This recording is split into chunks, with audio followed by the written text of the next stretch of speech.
Olá, olha, hoje eu resolvi comentar aqui para você um grande sucesso aqui das redes sociais, né? O Flow fez uma entrevista bomba com Lula, que bateu o recorde, o dobro das visualizações do Bolsonaro no mesmo vídeo, né? Com o Igor Coelho.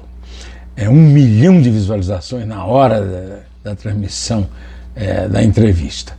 Nela, o Lula disse que o Bolsonaro agiu como um pedófilo, no caso das meninas venezuelanas. Bom, este, na minha opinião, é o principal assunto desta quarta-feira, dia 19 de outubro de 2022. Temos também a carta aos evangélicos que o Lula mandou para tentar desfazer a pressão do Bolsonaro e dos bolsonaristas sobre os pastores e os seus fiéis, né? E também temos a desfiliação do João Dória do PSDB. Vamos falar disso tudo aqui agora, mas antes eu quero cumprimentar e agradecer a você pela audiência permanente, pela audiência fiel, pela audiência leal, competente, inteligente que você devota a este canal José Neumann de Pinto no YouTube. Bom, vamos aos fatos do dia. Eu vou comentar a entrevista que Lula deu a Igor Coelho, do Flow, com 1 milhão de visualizações na hora da transmissão, nesta terça-feira à noite. O assunto que mais interessou na chamada live foi o assunto do Bolsonaro e as venezuelanas. Por quê? Porque o presidente do Tribunal Superior Eleitoral, o Alexandre de Moraes, censurou a campanha do PT, portanto do Lula, em que citava uma frase infeliz do Bolsonaro, usada num vídeo dele, em que ele dizia que pintou o clima dele com umas garotas venezuelanas de 14 anos. Eu já tratei deste assunto, acho que já, inclusive, dei aqui a minha opinião de que é um crime contra as adolescentes pobres, em situação de vexame, saídas da pátria, expulsas da pátria, para uso político. Além disso, a infâmia, o Bolsonaro insinuou que o lugar era um bordel e que as meninas ganhavam a vida fazendo programas, né? E, por fim, o crime de prevaricação, por ele não ter nem denunciado a presença de um bordel com crianças, com adolescentes, nas proximidades da capital federal, né, em Brasília. Pois bem, é interessante porque o Lula, nessa entrevista ao Igor Coelho, disse que o seu adversário e o presidente da República, candidato à reeleição, agiu como se fosse um pedófilo. Então ele escapou ali de uma perseguição da justiça, e ao mesmo tempo mostrou que a justiça eleitoral pensa que pode mais do que pode. Porque não adianta nada censurar no tal horário eleitoral se o assunto ganhou a repercussão nacional. Já colocaram no ar 4 vídeos do Bolsonaro, cada um mais comprometedor do que o outro, e tirando completamente a razão da tal história, tirou do contexto lá dos Bolsonaro, não tem nada de tirar do contexto, né? A impressão que eu tenho, tendo acompanhado esse caso, é que o Bolsonaro foi especificamente para um lugar que ele sabia que era um lugar de trabalho, que era uma escola de manicures, e que depois inventou uma mentira, que é do seu costume, para ganhar pontos com a direita radical, falando mal do governo da Venezuela, mas na verdade atingindo em cheio crianças, adolescentes venezuelanas, que são protegidas pela lei brasileira porque estão aqui em território brasileiro. A entrevista do Lula batendo um recorde, inclusive do próprio Bolsonaro, é uma interessante mostra de que a Justiça Eleitoral tem muito menos poder do que pensa a respeito do que pode ou não pode circular, né? Em 1h30 de entrevista, o Lula repetiu o que ele fez nos debates, fugindo da resposta a respeito da corrupção desenfreada do Petrolão no fim do seu primeiro governo. E aí voltou ao batido, né, que olha, a corrupção foi punida no governo, a polícia, e tentando responsabilizar apenas o Paulo Roberto Costa, o Paulinho, e ainda lembrando, já morreu, então vamos falar disso. Mas isso ele falou no debate. Aqui ele nem isso, ele passou assim por cima, e o Igor não apertou muito lá depois, né? Na verdade é o seguinte, e ele? Bem, ele se diz vítima do juiz Sérgio Moro. Tem sido favorecido pela ação absolutamente estúpida do ex-juiz Sérgio Moro, que apoia o Bolsonaro, que foi como um dos seus assessores ao debate da Band e já virou personagem de boatos de que está na esperança de, com isso, conquistar no próximo desgoverno, digamos assim, né, ganhe um posto no Supremo Tribunal Federal, ou seja, um candidato forte à presidência. Com o prestígio que ele está perdendo em tudo o que aconteceu, desde a denúncia do Intercept, agora principalmente ao apoio ao Bolsonaro e a sua participação como assessor de um presidente que o humilhou um cara que na época era um herói nacional, a expectativa dele é bastante pouco provável, né? Eu diria até que é improvável, né? A comemoração feita pela mulher, a Rosângela, a respeito disso, é absolutamente fora de propósito, né? Na verdade, o Lula até pode ter sido vítima, seja da ideologia direitista do Moro, seja de algum projeto para eleger o Bolsonaro e ser ministro. Mas a verdade é que o Lula não está livre de todas as acusações, como ele disse na Flor. Não é bem assim. Ele foi liberado a concorrer à eleição, o que é mais importante do que ter sido inocentado. Mas não foi inocentado. Ele continua respondendo aos processos que apenas mudaram de foro. Saíram de Curitiba e foram para Brasília, e assim ganhou tempo e o meio de ser autorizado a disputar a eleição presidencial. É favorito, pode até não ganhar, mas sendo favorito pode governar, e podendo governar, certamente acompanhará os processos todos indo para a prescrição. Mas isso é outra conversa. A verdade é que ele foi liberado a concorrer pelos amiguinhos do Supremo, mas não foi inocentado. Os processos não foram extintos, foram transferidos de foro, né? E a tese de que a Lava Jato criou 4.400.000 desempregados, que ele repetiu perante o pessoal do Flow, né? Perante o Igor Coelho do Flow, é uma tese absurda. A promotoria não está aí para estimular emprego, criar desemprego. A promotoria está para punir crimes. E corrupção é um crime. O Paulo Roberto Costa, um criminoso, confesso, foi o primeiro delator.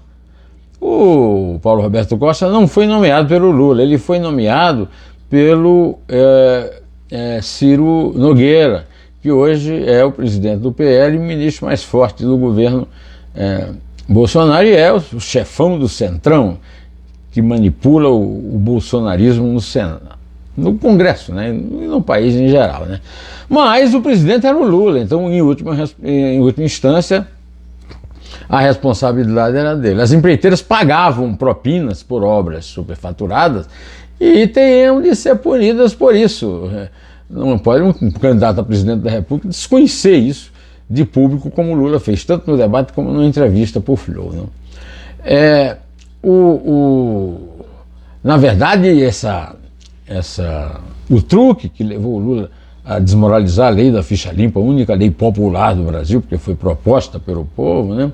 É um truque sujo, cretino, mas e fala mal dos amiguinhos do Lula que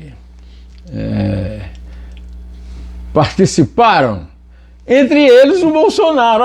Olha, parece uma ironia, mas não é.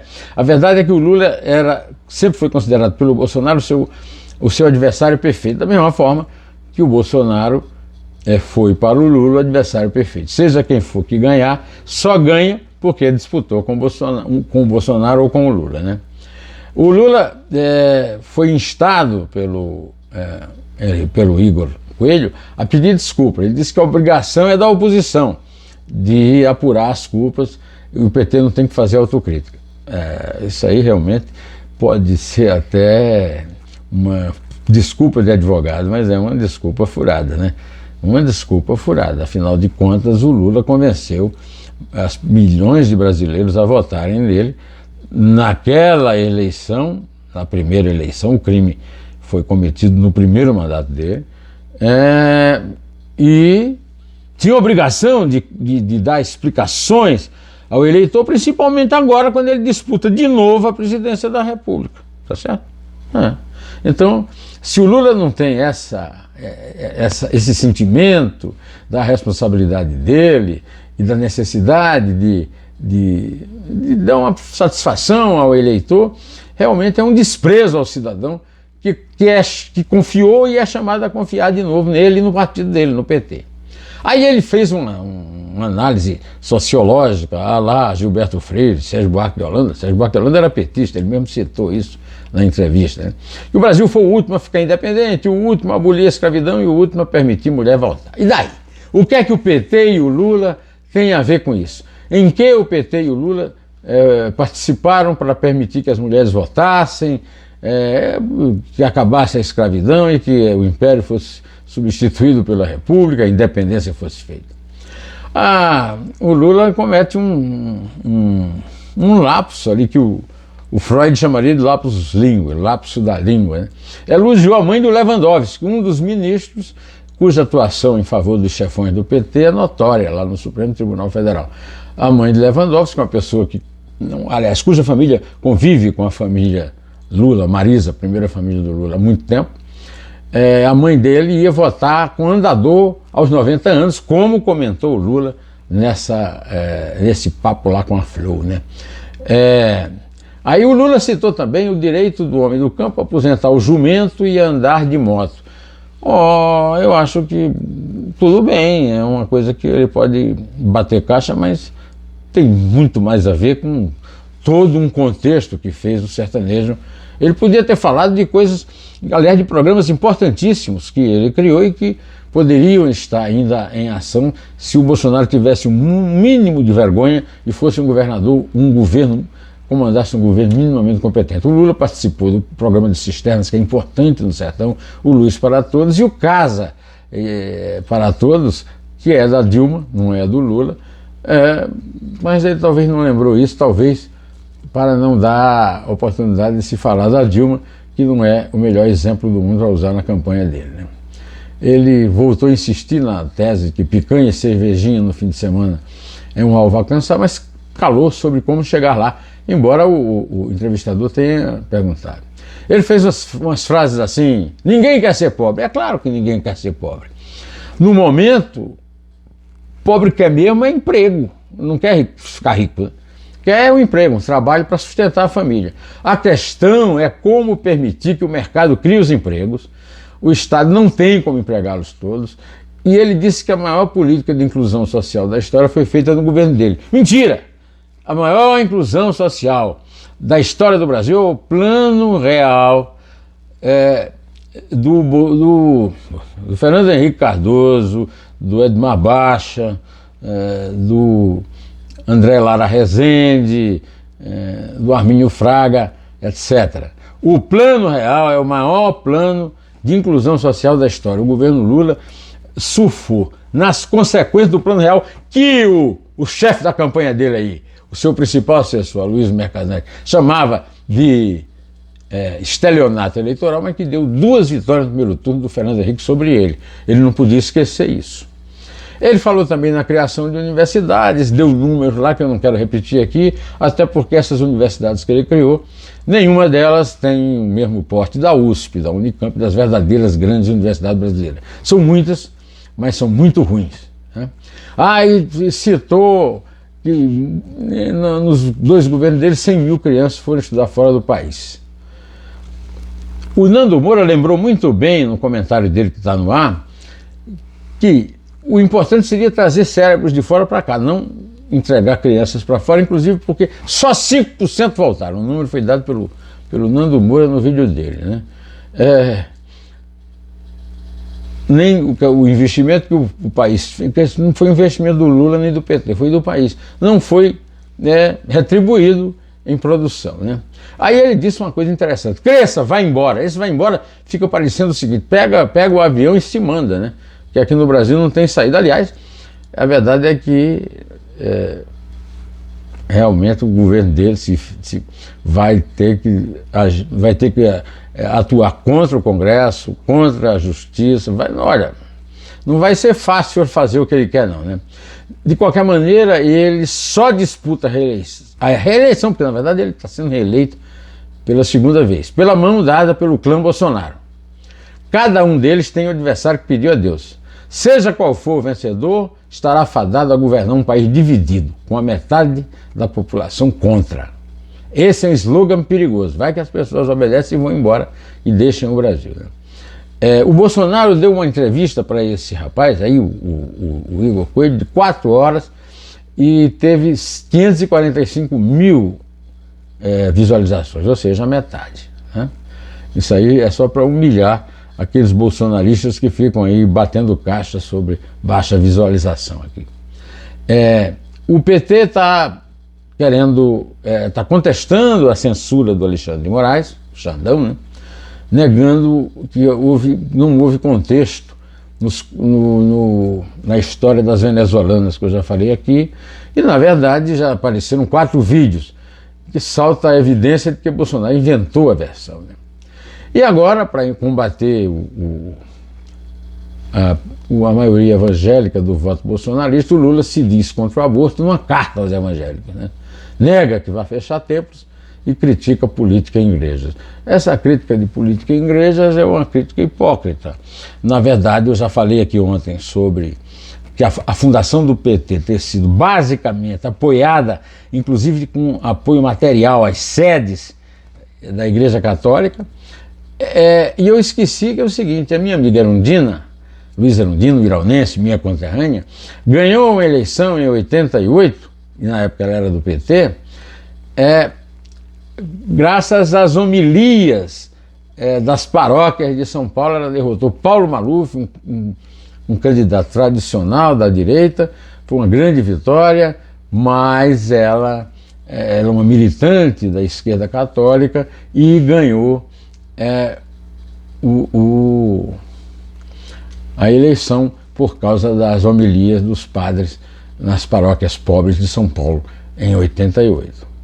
Por falar em homilia, o Ministério da Mulher, da Família e dos Direitos Humanos pediu um mês para aprovar a denúncia, a denúncia falsa que a Damares Alves fez, de que crianças em Marajó têm os dentes arrancados para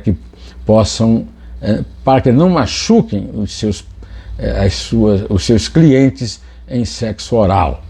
É uma indecente, uma merecedora de prisão ou asilo para essa senhora, e ela saiu no lucro, porque o Ministério Público deu 5 dias de prazo. Não podia ter um dia de prazo, nem um dia de prazo, nem 5 minutos de prazo. De qualquer maneira, não tenho o que dizer, e eu quero saber o que é que ela vai, como é que ela vai se defender. Hoje também temos o dia da saída do Dória, do PSDB. Na verdade, o Dória nunca foi propriamente um tucano, como Fernando Henrique, Mário Covas, Zé Serra, né? Não, o Dória era uma ave fora do ninho, né? E, na verdade, nunca foi. Cometeu um erro grave. Ele tinha que ter se candidatado, era a sucessão dele mesmo no governo do Estado.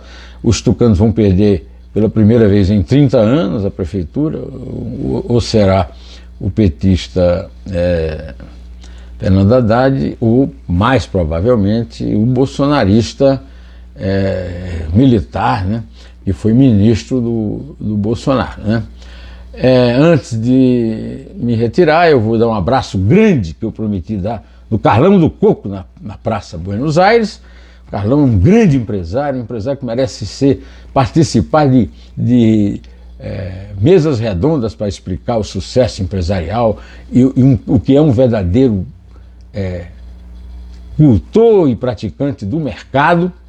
E eu também convido você para acompanhar a entrevista que eu fiz com o Eduardo Janete da Fonseca, que está aqui no meu canal José Neumann e Pinto no YouTube, e um Dois Dedos de Prosa que eu fiz com outro intelectual, nesse caso um político, Joaci Góes, lá da Bahia.